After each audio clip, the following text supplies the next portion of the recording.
नमस्कार, मैं शालिनी और आप देख रहे हैं हड़प्पा न्यूज दर्पण। आइए बढ़ते हैं आज की बड़ी खबर की ओर।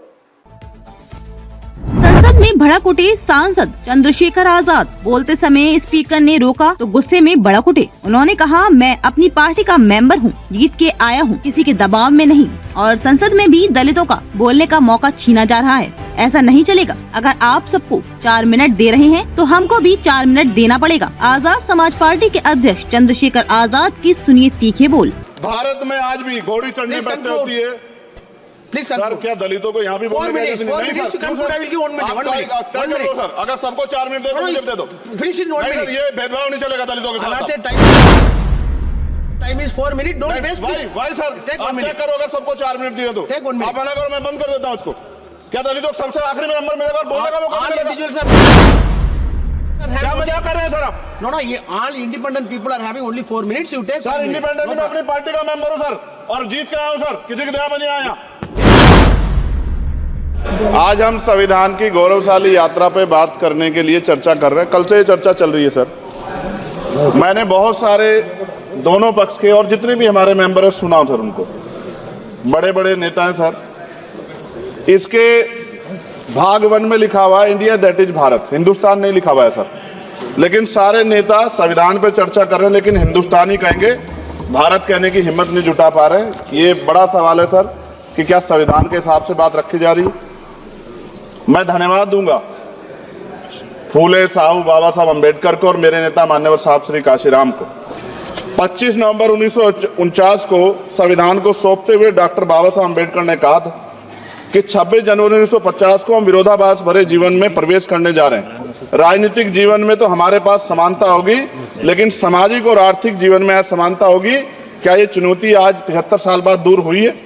भारत ने 26 जनवरी 1950 को संविधान लागू होने के साथ खुद को एक संप्रभु लोकतांत्रिक और गणतांत्रिक राज्य होने का ऐलान किया।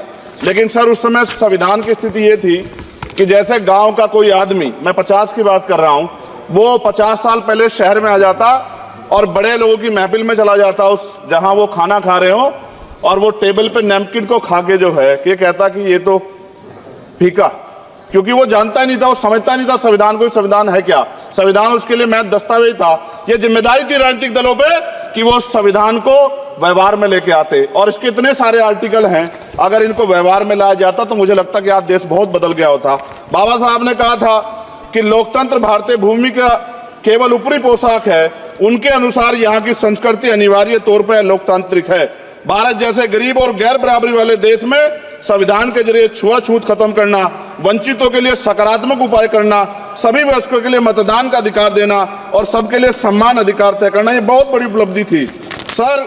ये संविधान है कि आप वहां बैठे हैं और मैं यहाँ खड़ा होकर अपनी बात रख रहा हूं, और इस देश में आदिवासी महिला के तौर पे जो है राष्ट्रपति बनी है, और प्राइम मिनिस्टर तो नहीं बना, लेकिन शेड्यूल कास्ट के बड़े नेताओं को भी जो है राष्ट्रपति बनने का मौका मिला। इस संविधान की देन, अगर वोट हम पे नहीं होता तो शायद अमीर और जो राजा महाराजा खुद को मानते हैं हमारी गलियों तक नहीं आ पाते, हमारे हाल नहीं जान पाते।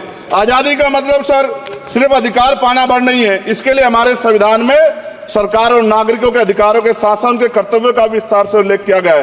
बाबा साहब ने संविधान सभा में दिए गए भाषण में कहा था कि स्वतंत्रता आनंद का विषय है, पर अब हमें अपनी जिम्मेदारियों पर भी ध्यान देना होगा। संविधान ने सुनिश्चित किया कि रानी के पेट से राजा जन्म नहीं लेगा, वोट से नेता तैयार होगा। आर्थिक बराबरी के लिए सरकार क्या कर रही है? गरीब और गरीब हो रहा है, अमीर और अमीर हो रहा है। सुबह उठते कहीं बम की धमकी मिलती, कहीं दंगे की। ये अमृत काल है सर या धमकी काल है? कितना बढ़ रहा है आर्टिकल 15 सर। भारत में आज भी घोड़ी चढ़ने बैठते होती है। प्लीज सर, क्या दलितों को यहाँ भी बोलने का जैसे नहीं सर? सर, अगर सबको 4 मिनट दे दो सर, ये भेदभाव नहीं चलेगा दलितों के साथ। Time is 4 minute, don't waste. भाई सर, आप चेक करो, अगर सबको 4 मिनट दिए तो आप मना करो, मैं बंद कर देता हूँ उसको। क्या दलितों को सबसे आखिरी में नंबर मिलेगा और बोलने का मौका मिलेगा? क्या मजाक कर रहे हैं सर आप? नो, ये all independent people are having only 4 minutes. You take. Sir, independent में अपनी पार्टी का मेंबर हूँ सर, और जीत के आया हूँ सर, किसी की दया में नहीं आया। Take 1 minute and finish. Sir, कल भी बोले तो एक दलीय पार्टी के लोग, आप मौका दो सर। मूछे रखने पर हत्या होती है, महिलाओं पे, छोटे मासूम बच्चों पर रेप हिंसा होती है। एनसीआरबी का डाटा देकर डर लगेगा। यही 1 किलोमीटर में संविधान को जलाया गया, और महाराष्ट्र के परभनी में अभी भी संविधान को नष्ट किया गया उसकी कॉपी को।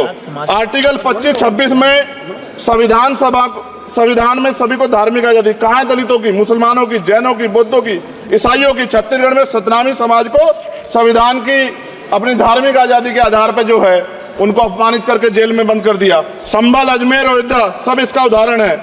ये सरकार आलोचना डरती है। कितने लोग जेल में बंद है? मिरान हैदर, खालिद सैफी, उमर खालिद खान, सिफा खान, गुलफ्शा फातिमा और आजम खान साहब राजनीतिक विरोध में बंद है। सरकार यहाँ बैठी है, सरकार सामाजिक न्याय की बात करती है। बताए कितने दलित मुख्यमंत्री बना रखे हैं आपने? 13 ज्यादा सरकार स्टेट में सरकार है। कितनी महिला मुख्यमंत्री है? आपकी सरकार ने सुप्रीम कोर्ट के आदेश के बाद रिजर्वेशन प्रमोशन में जारी नहीं किया, और ओबीसी को पॉलिटिकल रिजर्वेशन आप देंगे नहीं देंगे, आप बताने का काम करें।